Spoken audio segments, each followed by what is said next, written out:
Hello, welcome to Steve McDonald's Arts and Crafts, and today what I'm going to do is demonstrate a new resin that's just come on the market, and it's available in the USA and in Europe, and I will link it in the description below. And it is a deep pour epoxy resin by J Diction, and it is a really great resin, and I'm going to show you that in a minute. Now, it's ultra clear, it's self-leveling, it's a high gloss finish.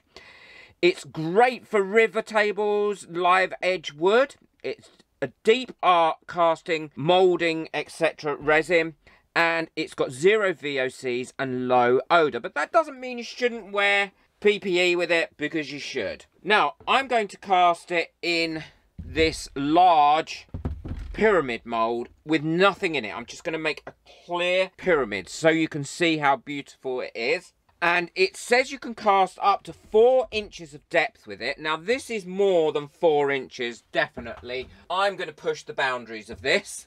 So let's see how deep this is. So this is in total about 5.5, 6 inches in depth. Now, I'm not going to put this in a pressure pot or anything like that, because I want you to be able to see how great it is and how clear it is once it's completely cured up. But it's winter here in the UK at the moment, so I will be putting it in my curing box to enable it to keep warmer and not go below kind of like room temperature. It's really important to remember that when you mix in a deep pour resin, it's at the 2:1 ratio. So that's 2 parts A to 1 part B.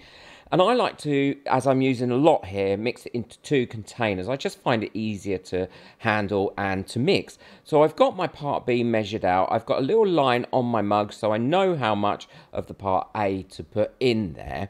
And then I put it in. You don't have to worry about introducing bubbles or anything at this stage, because this is quite a thin resin anyway, as all deep cure resins are. And you'll find that the bubbles will just go out of them. So mix it slowly and ensure that it is fully mixed. And you'll know when it's fully mixed because this cloudiness will have gone, as you can see here.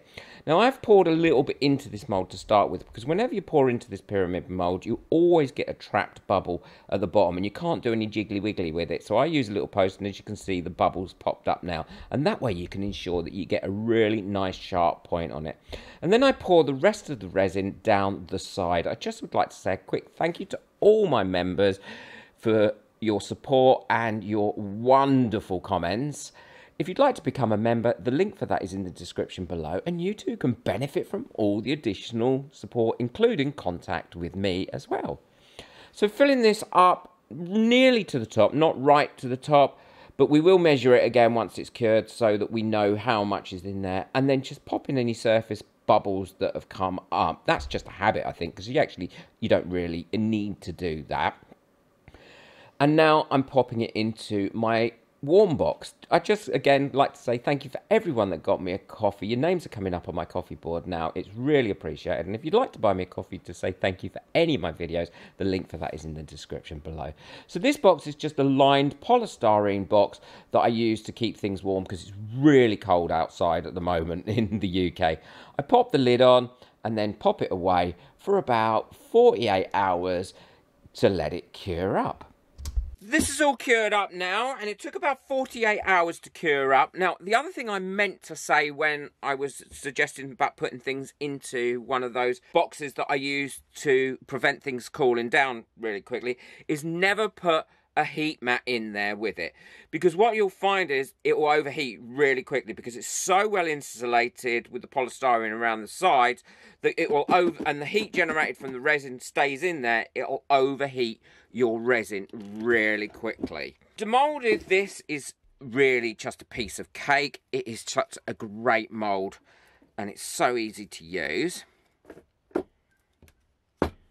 Now, what we have got there is a lovely clear, as you can see.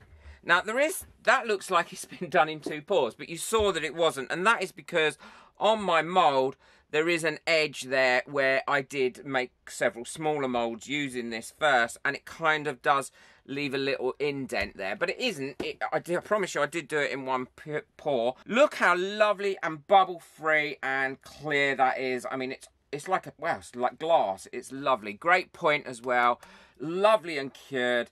Let's measure that. That was a pour of, actually, more than 5 inches. So that was a pour in one shot of 5.5 inches. But look at that. I mean, I think that has worked out tremendously well at that depth. I do like pushing the barriers of my resin. Let me know what you think of it in the comments below, or if you've used it. If you haven't used it, then for all my folks in America, I strongly recommend this Deep Cure resin. You won't be disappointed, certainly with the price that it is and the quality that it's at. Don't forget, please boot that like button, it really does help me, and hit that subscribe button.